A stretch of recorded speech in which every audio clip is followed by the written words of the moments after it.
Subscribe to this channel now and become a Voyager.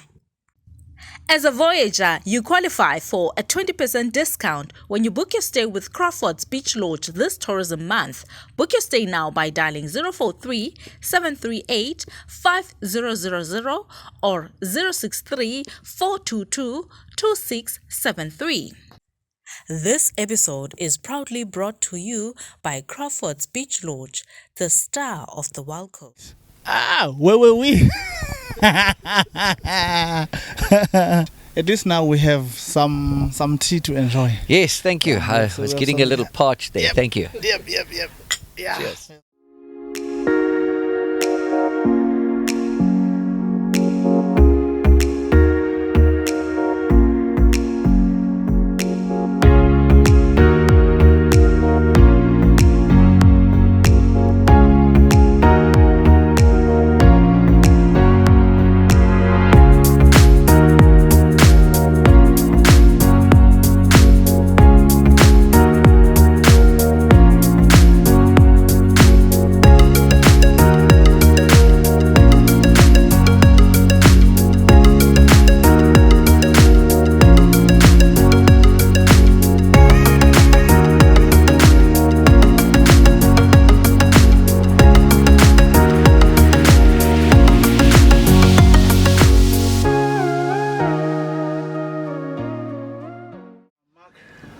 Welcome. This interview has been long awaited. As you know, my name is Simphiwe. I'm here to have a sit down with you. We talk about how this business started, where it came from up until now. I believe it's a generational business. Hi, Simphiwe. Thanks for having me on the show. Yes. I appreciate the opportunity. Yes. And yes, it is I'm third generation in this business, but not so cut and dry. There's a little bit of a colourful history here where my family did sell this business. 10 years later came back and restarted and revived it. And now I'm in charge, and we've had a few ups and downs with global recessions and COVID and stuff that I'll get through, but yeah, it has been a bit of a journey. Okay, let's start from the beginning. Who is Mark Crawford? Well, yes, so I would be Mark. I grew up in the old Transkei, near Port St. John's. In those days, my family used to look after the hotels in the old Transkei. Treneries, Coffee Bay, and Mgazi River bungalows. So I had an upbringing in hotels, in resorts, in rural local areas here in the Eastern Cape. A lot of outdoor living. I'm a runner. Going to do the Comrades now in today's in 6 days time. And yeah, you know, a bit of a sport lover, a lover of travel, and dealing with people is my thing. I have a brother who's an accountant. He deals with all those things, and I'm more the other side of things. So yeah, that's me in a nutshell. Oh, okay. So it seems like you grew up in this type of a setting, in the tourism and hospitality. Yes, I did. So a bit of a background. Both my grandparents were farmers. On my mother's side, stock cattle, and on my father's side, they were dairy farmers up in Joburg. And then my grandfather sold his dairy farm and moved to the Eastern Cape, to Glengarriff, and they bought the Glengarriff Hotel. This is in 1964, so before I was born. And they started running that. My grandmother was a nurse, and she just came along and fitted in, and you know, this is how we got into the hospitality tourism industry. My father then cut his teeth working in the hotel too, and he ended up going to hotel school in Durban. And then I came along. So third generation in my blood, born and raised in the hotel environment, various hotels, Crawfords obviously, the Hellions Hotel, Mgazi, Summerhill Lodge in Bathurst at the Big Pineapple, and I had a guest house myself in Plettenberg Bay, near Beacon Isle there. So yes, I also went to university to study psychology and HR. So I then lived in London for a little bit, working in HR. But again, it's all people-related industries. Yes. It's all about people. Okay, so Crawfords. When was Crawfords founded? or started? So it was initially started in 1975. It was a chicken farm. So there was a farmhouse with 3 cottages. The cottages were being used as chicken hocks. And my father found it and then got his father and as well as his brother and sister in to purchase the property. I think it went up on auction. The farmer obviously was battling. So picked it up on auction and then came and tried to take possession. But when they came to take possession, the farmer that was previously on it was still here, and he actually fired shots at them.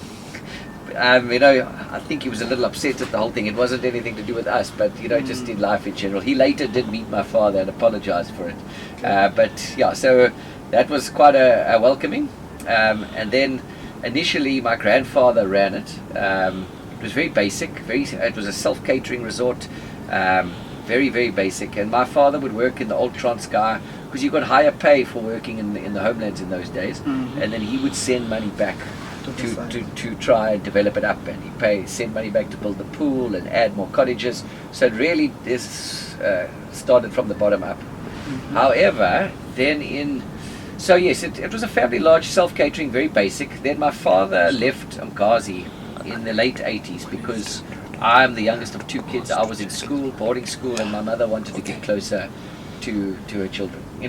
Family. It's quite tough being isolated that far from schools. The Wild Coast is beautiful, but as you know, the infrastructure isn't always available for those sort of things. So then they decided to come here, and then they brought the rest of the family out and took this over themselves. And if you look in the design, and you'll know from your travels through the old Transkei Wild Coast, the thatch and the makeup, you can see he got his influence from the Wild Coast, and then he brought it here closer to the city here. And then he added his personal touch on it. He added a restaurant.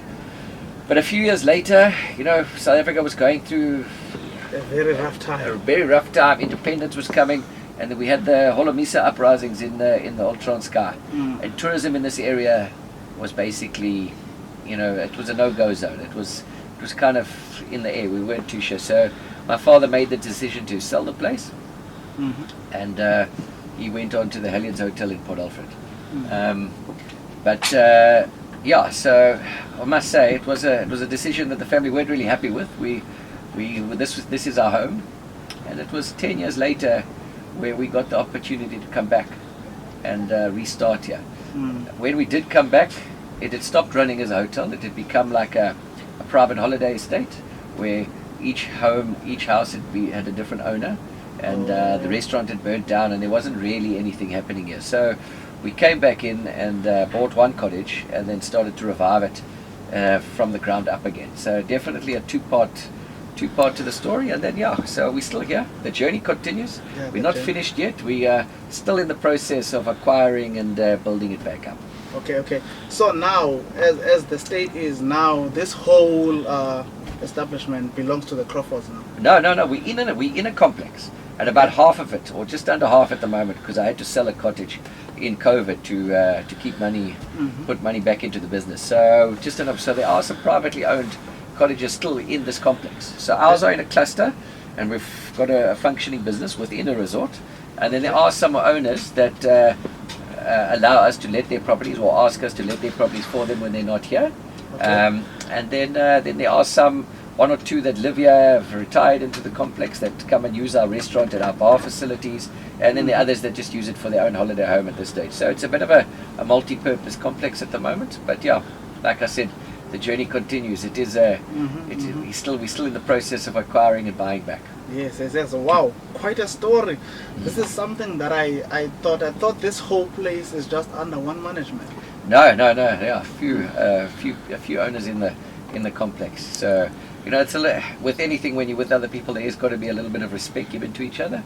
So what's one of the reasons why my mother is still involved in the company, Lynn. She's one of the founders, and she's still involved, and myself, and we live on site just to make sure that it is well managed, and that we're making sure that everyone's needs are taken care of, and no one makes a noise after a certain time at night, and it's well manicured and looked after.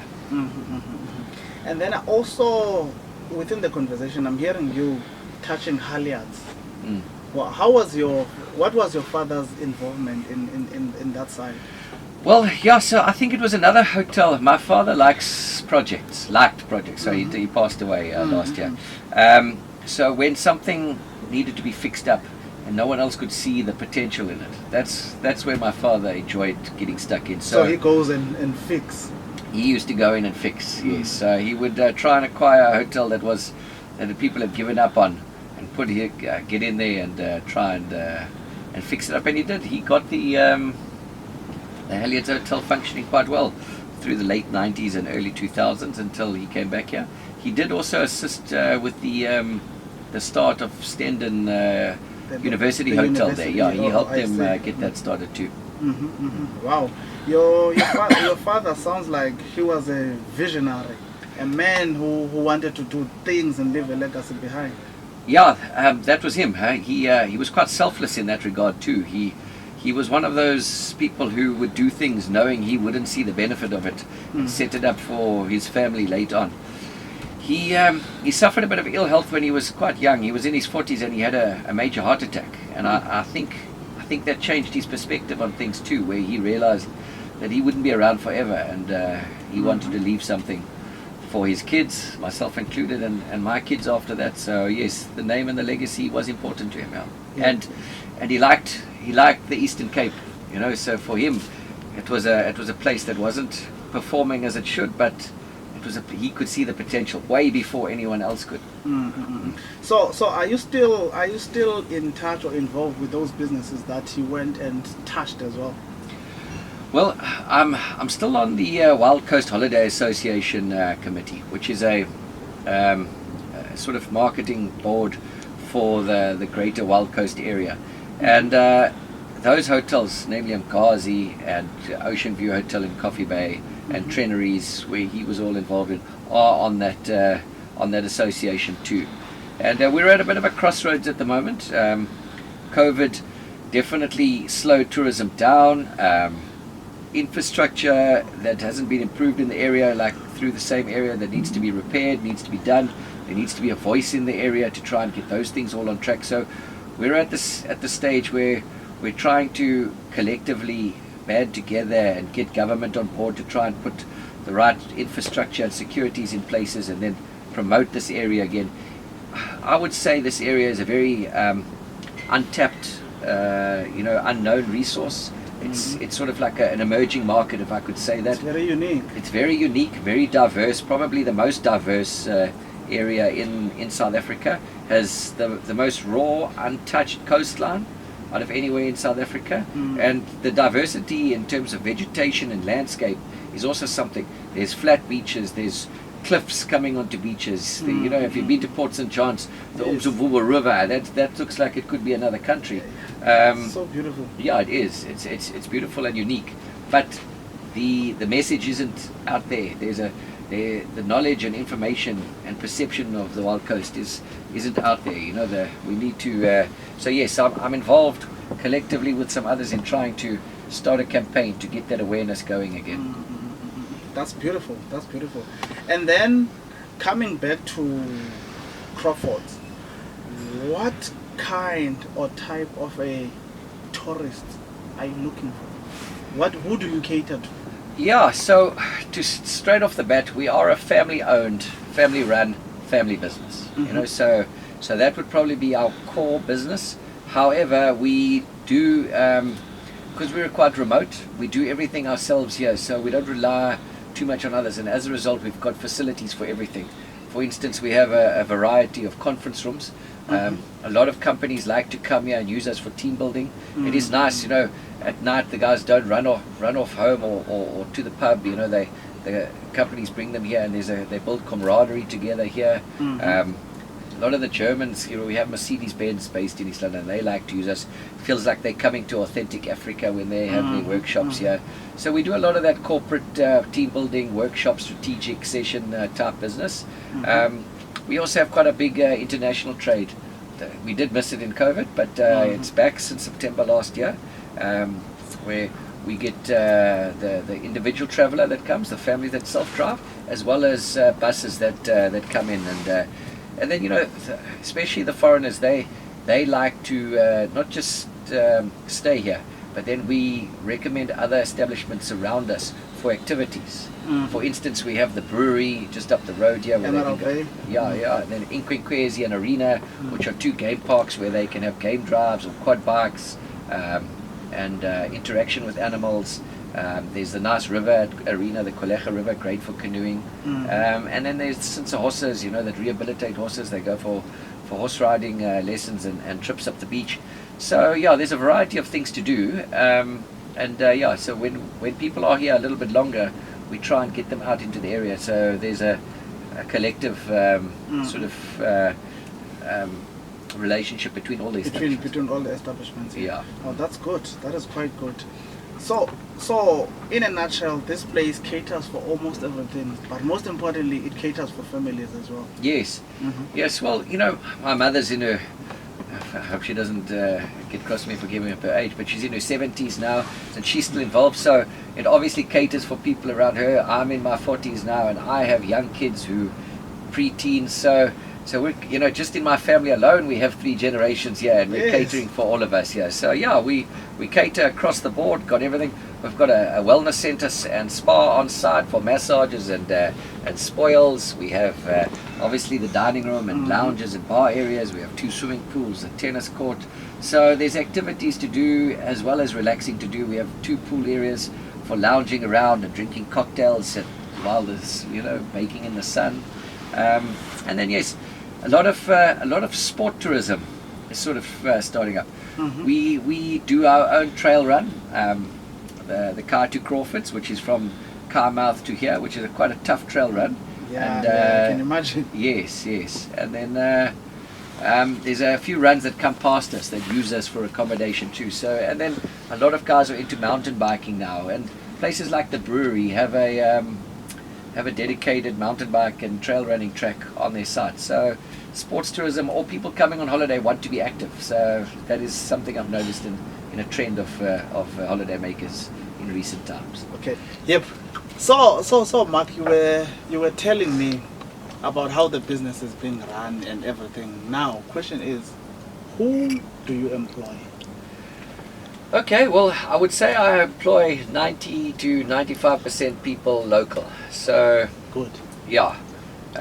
We have a very solid community here in Chintsa, and we like to keep it that way. It was also a side project of ours to make sure that there is enough employment in the area, because with employment comes reduced poverty and reduced crime. And I would say Chintsa is a nice cocoon of safety in where it's crime isn't a much spoken about issue here, which is nice, and it'd be nice if we could keep it that way. I know for myself, I very seldomly lock my house. If right now while we sit here, the keys to my car in the ignition, sitting there with the car open, and those little safety things is not something that are on the back of my mind. We had a guest here in December who went to the beach at midnight on New Year's Eve and swam, and he said he'd never been to the beach where safety wasn't a concern at night, and I take it for granted. I've never thought about that. It's always been safe for me, but for other people it's not always that. So it was nice. It's nice to notice those things. But in terms of the community, so when my folks came here and built the restaurant for the first time, there was obviously a lack of skill. So my mother went back to her farm and fetched Lena, who was the house chef in their farm from the Petty area, and she came here and she taught the staff that we had employed from the area to cook, and even now. So this is back in the 80s when they built the restaurant for the first time, and now today I have her children and her grandchildren working here. They've made Chintsa their home and married in here, and so we've got 3 generations of some staff working here, and it's like a family too. The staff, a lot of them have been with us a long time, and I feel like they're going to stay with us and grow with us as we go forward into the future. But we always look local first. It's only in the odd case where there's a certain requirement and we have to look outside. But even my managers grew up 10 k's down the road here at Glen Eden, so even they local. So it's very much a local affair. That's good. That's good. That's good. Okay, in terms of what the restaurant offers, what type of meals do you offer to the restaurant? Yeah, so I would say we very much a traditional South African sort of cuisine, where we put out very big, hearty carveries and spreads for the guests to have. So it's a lot of food. Mm-hmm. We focus on the good the farming stock that's close. So we have nice beef and lamb and chicken that comes through. But obviously, being close to the ocean, we also specialize a lot in seafood. So fish, prawns, oysters, we have good suppliers that give us the freshest produce that we can find. And on a Saturday night in particular, we have this Saturday seafood extravaganza that's very popular amongst people. And so people actually come out to stay with us for the food. It is something we can control. You can never control the weather, but food we can control. So it is something that we like to be on top on. We also do have a deck menu, so if someone comes in the afternoon, we're quite famous for our pizzas. It's something we learned along the way. We used to have another business just up the road where we did functions, and we did a la carte meals that way, and we upskilled our staff there. And then we've now got a function venue on site, so we brought them in here and brought those skills with them. Okay, that's perfect. That's perfect. And then, as we know that tourism is not always shiny, there are peak season and off-peak season. How do you deal with those? Yeah, it takes time to strategize. So, yes. So over time, you start to learn the trends. Mm-hmm. You understand the December summer holidays. A lot of inlanders from Joburg, etc., will come here. Winter holidays, a lot of Cape Townians escaping the rain will come here then. But this is where we were talking about the conference rooms and stuff. So there are some corporate markets that come. They like the winter months. The price was probably more affordable, and the employer who's paying for these workshops is happier that way. Mm-hmm. And then at the moment it is winter, but we have sardine run operators here. Yes. So you've got this, what they call the greatest migration of animals on the planet. You know, it's sort of our version of the Serengeti, where, you know, the game that moves then. So we have a migration of sardines almost from the Cape area coming up here to the Natal area. But with it comes all the sea life. So whales, dolphins, sharks, seals, turtles, all birds, gannets, like diving into the water. So you've got this huge variety and diversity of animals. So these operators go out in the morning, try and find out where the bait balls, they call them, are, and then the guys go in and dive. And from the shore, where we are, you see a lot of dolphins, you see sort of the whales frolicking and birds diving. But once you get under the water with the scuba divers, that's where the real action's happening. So it is a very big business along this wild coast. So, and that's one of the things that we've learnt that we have on offer in the lower seasonal months. Yeah. So yes, it's over time you learn. It's over time you learn. Yeah. And then how do you keep quality without compromising the delivery of your product? Yeah, so I learned this lesson a long time ago. So it doesn't matter if you're catering for 2 people or 120 people, or if they're paying peak season rates or low season rates, the delivery of what we produce has to be the same. And I remember on one occasion we discounted a group, and I cut back on a few things, and it came back to bite me. So the trick is you maintain your standards, and you know, working on site, it's one of the things that I'm able to work closely with the chefs and stuff and keep them motivated, because they can get into a routine and maybe a little bit of a thing where they're not inspired as much, and then, you know, we've got to come up with new ideas. So on a Friday night now we do different themed dinners, so it might be Chinese or Mexican or Mediterranean and stuff, and it's just a way where they learn new dishes, upskill themselves, and then they take that influence and then they put it into the other food as well. So there is a little bit of a trick in keeping the chefs motivated, and the bedroom ladies, you know, just working with them. You know, I'm not scared to go and help move furniture or clear plates off a table, and I think for my staff, if they see if the owner can do that, then there's no excuse for us to do it, and then they don't feel like there's a segregation of duties. They feel like we're all in this together. So I think that's important from our point of view. Okay. Yeah. And then there is this notion or perception within the tourism industry that the importance of international tourists outweighs domestic tourism. What's your own perspective around that? Well, I have to say, seasonality will cancel that out, because the international tourist isn't going to come here from about May to August, because they're going to go to the Mediterranean. So already you're cutting yourself short there. And then if I do my research and I look at the successful brands, they are primarily local. They have a local market that's loyal, and they come all the time, and then they fill in the gaps with international. There are some that do a lot more international. I suppose you can't. Let's take safaris, for instance. They'll be international, but that's a specific thing. Where if you're sort of a hotel family lodge, I think you've got to cater for what's around you. Kids don't want to be flying halfway around the world to go to hotels. So if you're a family lodge, local is your market.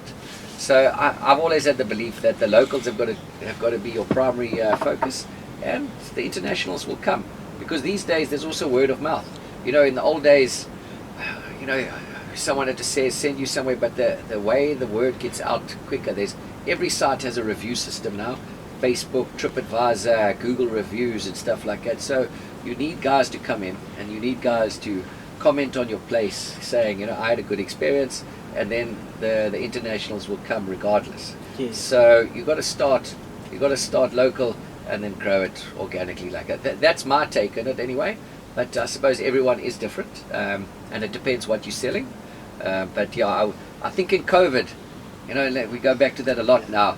I think the places that had 100% foreign market, they suffered.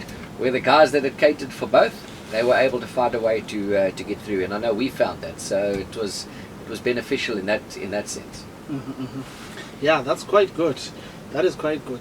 This place, Mark, it's beautiful. I've been here, I think, more than 10 times now.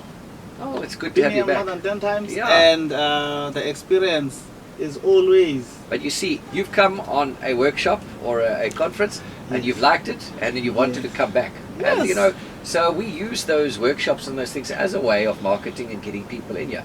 The number of times people have come here due to a wedding or a conference that had never heard of the place, and they've come here and then they've returned again with their families. So that's why it's not one way of getting people here. That's why we have these different services that we offer, because it just generates, one feeds into the other, and it generates more traffic our way.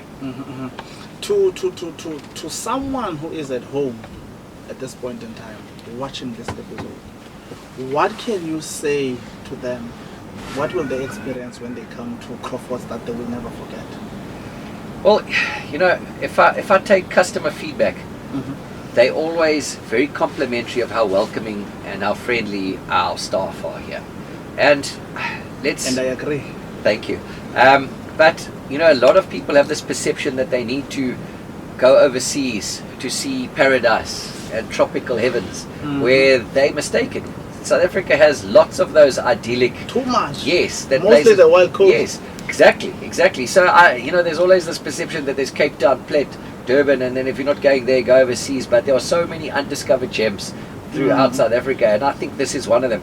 I would say this beach is hard to beat. It must be the best or one of the beautiful. Best. Exactly, in South Africa. Guys can come in here, and it's not difficult to get to. So if you fly to the East London airport, and then it's a 45-minute shuttle to here, and you feel like you're on an island. So what do they expect? They can expect an idyllic setting, friendly staff, good quality cuisine, and a variety of things to do. If they're a family, we have a kiddies club and good childminders that can look after the kids during the day, but look after them in an outdoor sense too, where they get taken to the rock pools, taken fishing. We have surf lessons, so they're active all day. So, what they say, a happy wife, happy life. Happy life. Yeah, but if the kids are happy, then the parents are happy. Yes, it's the same thing. So, yeah, I think in terms of a well-rounded, fun-filled, with everything going holiday, this is and also going back to, our roots where we're not playing on devices and stuff. It's one of those like, nostalgic type of places where you come and you enjoy each other's company. You eat your meals together and you're doing things together. It's one of those places. I think that's what they can look forward to. Yeah, so it answers that. So we started this podcast last year during the tourism month, and one of the reasons why we decided to do something like this is because we saw that there is a need, and we are not talking about what tourism offers and the beautiful and the abundance that it has. So that's why we started such a platform. And now where we want to go as a platform, as much as we're promoting these places, we also want to bring business to these places. So one of our next missions to do is to make traveling affordable. So we would challenge establishments like Crawfords as well. Like, let's collaborate, let's put packages together where if people want to travel to a specific and a certain destination, let's create those that meet first-time travelers upwards with things like travel stock fell. I still believe that there is a huge market for that. Yeah, thinking out the box like that is exactly what we need. So I would go as far as to say packaging is probably the secret to getting it out there. People are scared to make decisions. They're scared to put all their eggs in one basket, and they're not sure. So if people like us in the industry could make it easier for them, make it more affordable for them, you're going to explore a few different places. You're going to do a route, not just one place, and see the area. Go see what this has to offer. You'll be surprised at what you might like it and at what it has to offer. But I totally agree.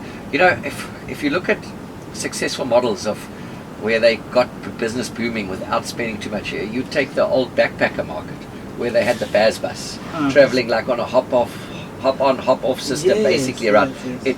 Those young travelers with low budgets had a system where they could get to each place knowing full well that the next day or in a few days time a bus is going to come, and they can jump on and go to the next place. It took the stress of planning the travel and how to get there out of the way. And I know it's not for everyone, but creating a system where it's not stressful, there's information about it, how to get to places is important. So we should probably collaborate and identify these routes, and I know that's one of the key things I raised with the Wild Coast Holiday Association now that we're trying to revive it. Because the Wild Coast is basically too big to do in one trip, I think. So I said we should break it down into 3 areas: the north, the middle, and the south, and package it, and then explain what each area has to offer. For instance, the north, the Pondo area, the Pondo trails, it's the waterfall route as well, those waterfalls. And then you've got the sort of the inland area, the rugged coastline from Port St. John's to Hole in the Wall area. You've got those iconic landmarks, rocks like that in the sea, cliffs falling off. And then you've got the sort of meander, which is the southern tip, where you've got nice family hotels like Morgan Bay, ourselves, Arena, around here, a little bit more, let's call it first world, but a bit closer to civilization, a bit more accessible from this side. So it's each area has different strengths, and packaging it together that way. That would be beautiful. I know with ourselves personally, we have our own packages where the longer you stay, the cheaper the rate becomes. And obviously because we're not having to change the room over every night and stuff like that, and and it's encouraging people to stay longer. We get to know them too. If they're here for a longer time, they get to know us, and you build that relationship with them. Because that's the difference between us and, let's say, a standard like B&B in town. We're trying to build relationships, not just have people stay over for the night and give them experiences. I think that's where these hotels differ from a general B&B. Yes, it makes sense. And then before we close off, each business has its own packet of challenges. What are the challenges in running an establishment like this? Well, I think my challenge isn't alone at the moment, so load shedding. So yes, we've got a generator, And so to try and we've got about 2/3 of our rooms wired up now. I've just got to get the other third on, so that'll make the customer's experience a little bit more comfortable. But obviously generators break, so I'm looking at getting solar in. But infrastructure is always an issue with rural areas. Water, electricity, those sort of things, roadways. We're a bit luckier at the southern tip with roadways, not as bad, but those sort of things are always a challenge, and how to make it easy and accessible and make sure everything runs on time. And then, South Africa is experiencing a few challenges. So people's disposable income is quite low at the moment. Yes, so, they need to feel like they're getting their bang for their buck. It's like in winter now, we run a nice winter rate. It's a bit cheaper, a bit more affordable in the lower season. But I think right through South Africa, our markets have diminished. The people, the people that can afford to come to us. So we've got to make sure we fight hard and look after those people that come here.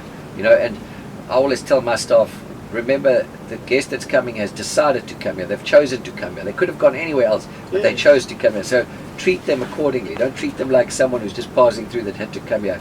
We need to respect that they chose us over somewhere else. And I think that's an internal policy that establishments can look at and improve on.